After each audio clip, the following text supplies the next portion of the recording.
Imagine a world of castles, kings, and fierce battles. A world where the fate of nations rested on the courage of a few. This was the world of the medieval knight. From the 9th to the 15th centuries, knights dominated the battlefields of Europe. They were more than just warriors. They were symbols of strength, courage, and chivalry. Their stories still capture our imaginations today. The image of a knight in shining armor is iconic. We picture them on horseback, charging into battle with lances raised, but their lives were much more complex than that. Becoming a knight was a long, arduous journey. It demanded years of training, dedication, and unwavering bravery. Knights came from the noble classes. They were expected to uphold a strict code of conduct. This code, known as chivalry, governed their behavior both on and off the battlefield. It emphasized honor, loyalty, and respect for women. In this essay, we'll journey back in time. We'll delve into the fascinating world of the medieval knight. We'll explore their training, their lives, and their impact on history. Prepare to be amazed by their stories of courage, honor, and valor. The path to knighthood began in childhood. At the tender age of 7, a boy from a noble family would leave home. He would be sent to live in the castle of a lord or a more experienced knight. This young boy was known as a page. Life as a page was far from easy. It was a crash course in medieval life. The page would serve his lord and learn basic skills. He would learn how to ride a horse, care for weapons, and behave at court. He would also be taught to read, write, and sing. As the page grew older, around the age of 14, he would become a squire. This was a more demanding role. The squire was a knight's personal assistant. He would care for his knight's armor, weapons, and horse. The squire would accompany the knight to tournaments and battles. This was an opportunity to learn firsthand the art of war. He would observe his knight in action. The squire would learn how to fight, command men, and conduct himself with honor. Becoming a knight was not just about physical prowess. It required mental strength, discipline, and a deep understanding of the code of chivalry. A squire's training was rigorous and multifaceted. It aimed to mold him into the ideal warrior. Swordsmanship was paramount. Squires spent countless hours practicing with wooden swords. They would graduate to heavier weapons as their strength and skill increased. They learned to wield a variety of weapons, including swords, lances, maces, and daggers. Horsemanship was equally important. A knight was expected to be a skilled rider. He needed to control his horse in the heat of battle. Squires learned to ride in full armor, a feat that required incredible balance and stamina. The code of chivalry was the ethical and moral backbone of knighthood. It went beyond the battlefield, dictating how a knight should behave in all aspects of life. It was a complex set of ideals that emphasized honor, courage, loyalty, and courtesy. A knight was expected to be truthful, keep his word, and defend the weak. He was to treat women with respect and protect them from harm. He was to be generous to those less fortunate and always act with honor.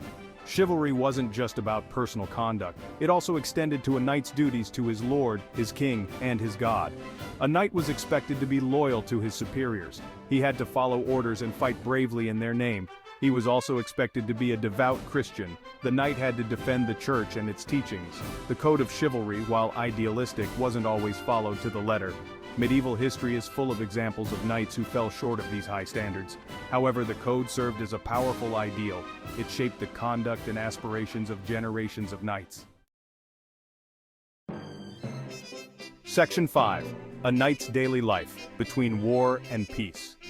Contrary to popular belief, knights didn't spend all their time on the battlefield. In times of peace, their lives were a mix of duties, training, and leisure. They were expected to manage their estates. This included overseeing their peasants, collecting taxes, and administering justice. Tournaments were a regular part of a knight's life. These were grand events that attracted crowds from far and wide.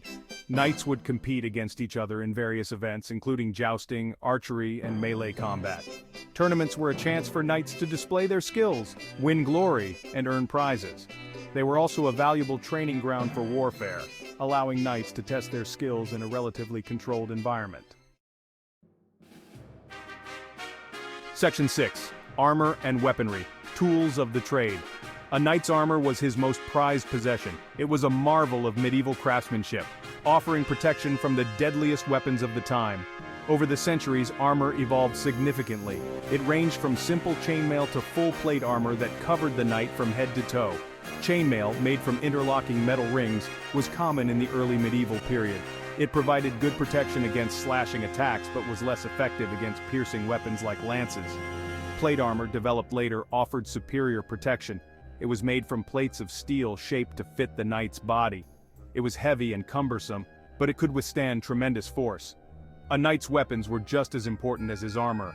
The sword was the most iconic weapon of the knight, a versatile weapon used for both thrusting and slashing. The lance was another primary weapon used primarily for mounted combat. Section 7. Knights in Battle, Tactics and Warfare. Knights played a crucial role in medieval warfare. They were the elite fighting force of their day. They fought both on horseback and on foot. Their tactics varied depending on the terrain, the enemy, and the strategic objectives. In a typical battle, knights on horseback would lead the charge. Their goal was to break through enemy lines and create chaos. They would use their lances to unseat opponents or skewer them with a single, powerful thrust. Once the enemy's formation was broken, knights would often dismount and fight on foot. They would use their swords, axes, and maces to engage in close combat. Archers and foot soldiers would support the knights, raining arrows down on the enemy or engaging in hand-to-hand combat. History is replete with tales of courageous knights who left an indelible mark on their time. Their stories, passed down through generations, continue to inspire awe and admiration. These knights embodied the ideals of chivalry. They demonstrated extraordinary bravery and skill on the battlefield. One such legendary figure is William the Marshal, 1st Earl of Pembroke. Serving under 5 English kings, William was renowned for his military prowess and unwavering loyalty. He participated in countless battles and tournaments. He emerged victorious more often than not. He is considered by many historians to be the greatest knight who ever lived. Another famous knight is Richard the Lionheart, King of England. Known for his courage and military leadership, Richard led the Third Crusade. He fought tirelessly against Saladin's forces in the Holy Land. His exploits, though ultimately unsuccessful in capturing Jerusalem, have cemented his place in history as a paragon of knightly virtue. These are but a few examples of the many extraordinary knights who graced the medieval world. Their stories serve as a testament to the human capacity for courage, honor, and unwavering dedication to a cause. The age of knights, while glorious, was not destined to last forever. The rise of new technologies and changes in warfare gradually diminished their role on the battlefield. By the late Middle Ages, the knights' military dominance began to wane. The invention of gunpowder and the subsequent development of firearms had a profound impact on warfare. Cannons could blast holes through castle walls. Muskets rendered armor increasingly obsolete. The battlefield became a more dangerous place for heavily armored knights. Armies grew larger and more professional. Foot soldiers armed with pikes and firearms became increasingly important. Knights, once the decisive force in battle, found themselves vulnerable to these new threats. Despite their decline, knights left an enduring legacy that continues to resonate today. Their ideals of chivalry, though often romanticized, have influenced Western culture for centuries. The concept of the gentleman, with its emphasis on honor, courtesy, and respect for women, has its roots in the code of chivalry. Knights, in their finest hour, represented the ideal of the noble warrior. They were expected to be both skilled in combat and virtuous in their actions. The romantic image of the knight in shining armor, rescuing damsels in distress, continues to capture the imagination. While this image is often exaggerated, it reflects the enduring appeal of chivalry and its emphasis on protecting the weak. The world of the medieval knight was one of danger, duty, and unwavering loyalty. From their rigorous training to their courageous exploits on the battlefield, knights played a pivotal role in shaping the course of history. Their stories, passed down through generations, continue to inspire. They remind us of the importance of courage, honor, and selflessness. While the age of knights may be long gone, their legacy lives on in our literature, our art, and our enduring fascination with these warriors of a bygone era. The Knights of Valor, though flawed in their humanity, serve as a timeless reminder of the enduring human quest for glory, honor, and a world where courage and chivalry reigned supreme.